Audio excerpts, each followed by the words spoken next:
بسم اللہ الرحمن الرحیم۔ السلام علیکم، کیسے ہیں آپ سب لوگ؟ امید ہے ٹھیک ٹھاک ہوں گے۔ اردو مرچ مسالہ میں آپ کو خوش آمدید۔ ڈاکٹر مومیتا کی حالت بیان نہیں کی جا سکتی۔ چہرہ اور جسم خون سے لت پت، جسم پر 100 سے زیادہ کاٹنے کے نشانات، سانس ختم ہوگی اور ہوس پوری کرنے والے اپنی ہوس پوری کرتے رہے۔ کس قدر درد سے گزری ہوگی کوئی اندازہ بھی نہیں کر سکتا۔ جی ہاں ناظرین، انڈیا سے تعلق رکھنے والی ڈاکٹر مومیتا کو 15 سے 20 لوگوں نے درندگی کا نشانہ بناتے ہوئے قتل کر دیا۔ وہ بھی ایک عورت تھی جس بے دردی سے ڈاکٹر مومیتا کو قتل کیا گیا۔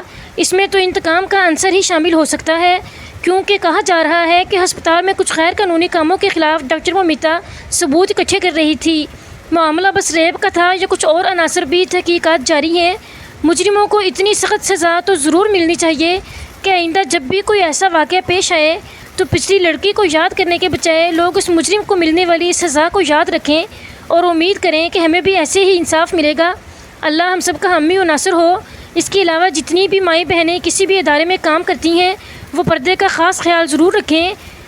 اس طرح کے کپڑے پہن کر ٹائٹ جینز اور ٹائٹ شلواروں کے ساتھ لڑکیاں جاب پر جاتی ہیں تو کسی کی بھی نیت خراب ہو سکتی ہے، اس لیے اسلام نے پردے کا حکم دیا ہے۔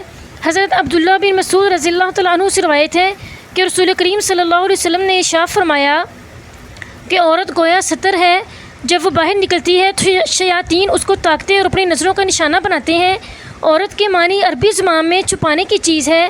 اس حدیث مبارکہ میں یہ بتایا گیا ہے کہ خواتین کی نوعیت بھی یہی ہے کہ ان کو پردے میں رہنا چاہیے، کیونکہ جب عورت گھر سے باہر نکلتی ہے تو شیاطین تانک چھانک کرتے ہیں، اس لیے عورتوں کو بلا ضرورت باہر نہیں نکلنا چاہیے، اور اگر ضرورت سے نکلنا ہو تو اس طرح با پردہ نکلیں کہ قدرتی اور مصنون زینت اور آرائش کا اظہار نہ ہو۔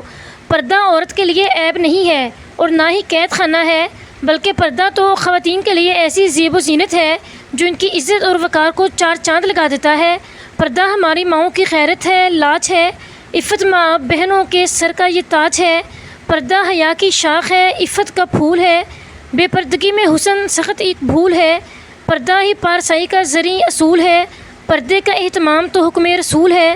عورت کے پردے کی تو سب کو فکر رہتی ہے، سب پوچھتے ہیں عورت کا پردہ کیسا ہونا چاہیے؟ کیا کوئی جانتا ہے کہ اللہ نے قرآن میں مردوں کے پردے کا بھی ذکر کیا ہے؟ سورۃ النور میں فرمایا، ترجمہ: آپ مومن مردوں سے فرما دیں کہ وہ اپنی نگاہیں نیچی رکھا کریں اور اپنے شرمگاہوں کی حفاظت کریں۔ مرد کا پردہ نگاہوں کی حفاظت کرنا ہے، یعنی نہ محرم عورت سامنے ہو تو اپنی نظروں کو جھکا لے۔ اللہ ہم سب کو صحیح دین پر چلنے کی توفیق عطا فرمائے۔